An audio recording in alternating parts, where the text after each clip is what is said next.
যশোরের অভয়নগরের ভৈরব নদ থেকে নিখোঁজের 2 দিন পর হাবিবুর রহমান মোল্লা নামের এক যুবকের অর্ধগলিত মরদেহ উদ্ধার করেছে অভয়নগর থানা পুলিশ। মঙ্গলবার দুপুরে উপজেলার বাঘুটিয়া ইউনিয়নের বিভাগদি গ্রামের বালুর মাঠ সংলগ্ন ভৈরব নদ থেকে মরদেহটি উদ্ধার করা হয়। নিহত হাবিবুর রহমান মোল্লা উপজেলার মধ্যপুর গ্রামের রেজাউল ইসলাম মোল্লার বড় ছেলে। সে কাঠমিস্ত্রির কাজ করত বলে জানা গেছে। নিহতের স্ত্রী তামান্না আক্তার তিলকা জানান, গত রোববার বিকালে বাড়ি থেকে বের হয় স্বামী হাবিবুর রহমান মোল্লা। তবে সন্ধ্যার পর থেকে মোবাইলে কল ঢুকলেও রিসিভ হচ্ছিল না তার ফোনটি। বিভিন্ন জায়গায় খুঁজে না পেয়ে সোমবার রাতে অভয়নগর থানায় লিখিত অভিযোগ দায়ের করা হয়। তারপরে বিকাল 4টার সময় বের হয়েছে, আর বাসায় যায়নি। 5টার সময় ইয়াসিন আছে, ওর ক্লোজ ফ্রেন্ড যার সাথে ও ঘোরাফেরা করে, তার কাছে টাকা নিতে আইছিল। তারপরে টাকা নিয়ে বের হয়ে গেছে। 5টার সময় ইয়াসিন আমার ফোন দিয়ে বললো যে ভাই তো ফোন ধরে না, আমার ফোনে রিচার্জ করে দিতেছিল, ফোন আর ধরে না।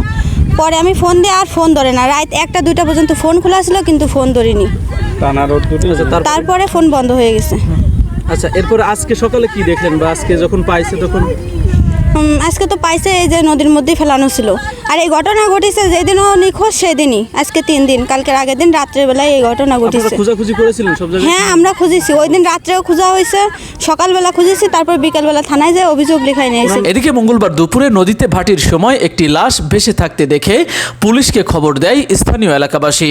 আমি কালকে উপজেলাতে বাড়ি এসে 5টার দিক খাওয়া দাওয়া করছি, খেয়ে শুয়েছি। এই মধ্যে একটা ছোট্ট ছেলে যে ডাকতেছে, কাকা কাকা শিগগির আসেন, একটা মানুষ দেখা যাচ্ছে নদীতে। তখন আসলাম, এসে দেখি জোয়ার এসে গেছে, তখন হালকা একটু দেখা যাচ্ছে। এর মধ্যে তলায় গেছে, তলায় গেলে আর কেউ দেখতে পায়নি, সব যাচ্ছে চলে গেছে। তারপর রাত্রি শোনা গেল চেয়ারম্যান সাহেব আমার কাছে ফোন দিল যে এরকম একটা লোক পাওয়া যাচ্ছে না, ওইটা কি না তা কী করে বলো, তা তো সে কায়দা দেখতে পাইনি আমরা।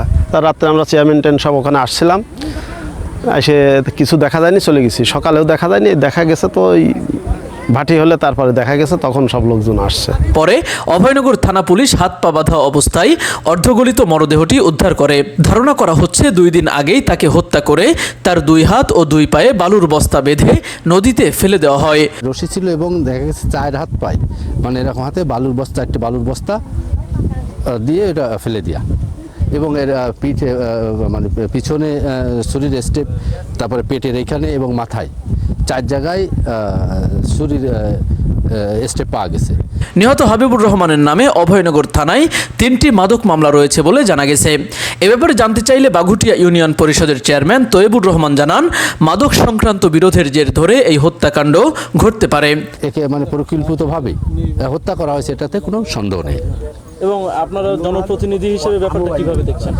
এটা জনপ্রতিনিধি হিসেবে দেখতেছি যে বিষয়টা এরকম, যেটা গত 3-4 দিন আগে মধ্যপুরি গ্রামে গাঁজার ব্যবসা করে শাহিন, একে অস্ত্রলগেন পুলিশে অ্যারেস্ট করে।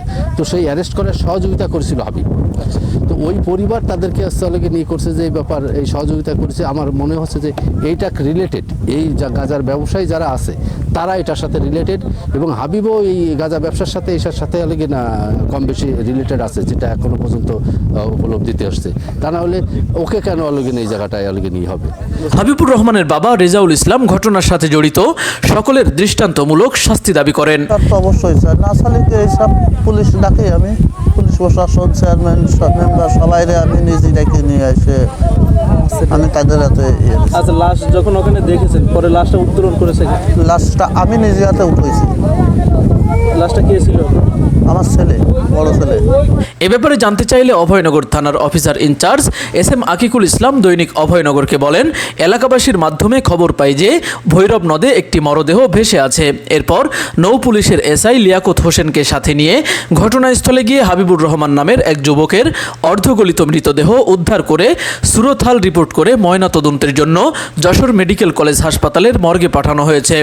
হত্যার রহস্য উদ্ঘাটনে পুলিশ কাজ করছে বলে তিনি জানান। তৌহিদ হাসান, দৈনিক অভয়নগর। আপনি কি বিশেষজ্ঞ কার্ডিওলজি ডাক্তার দ্বারা ইকোকার্ডিওগ্রাফি করে রোগ নির্ণয় করতে চান? তাহলে আজই আসুন ইউনিক ডায়াগনস্টিক অ্যান্ড কনসালটেশন সেন্টারে। এখানে প্রতি বৃহস্পতিবার ইকোকার্ডিওগ্রাফি করে চিকিৎসা সেবা প্রদান করছেন কার্ডিওলজি বিশেষজ্ঞ ডাক্তার হিমেল সাহা।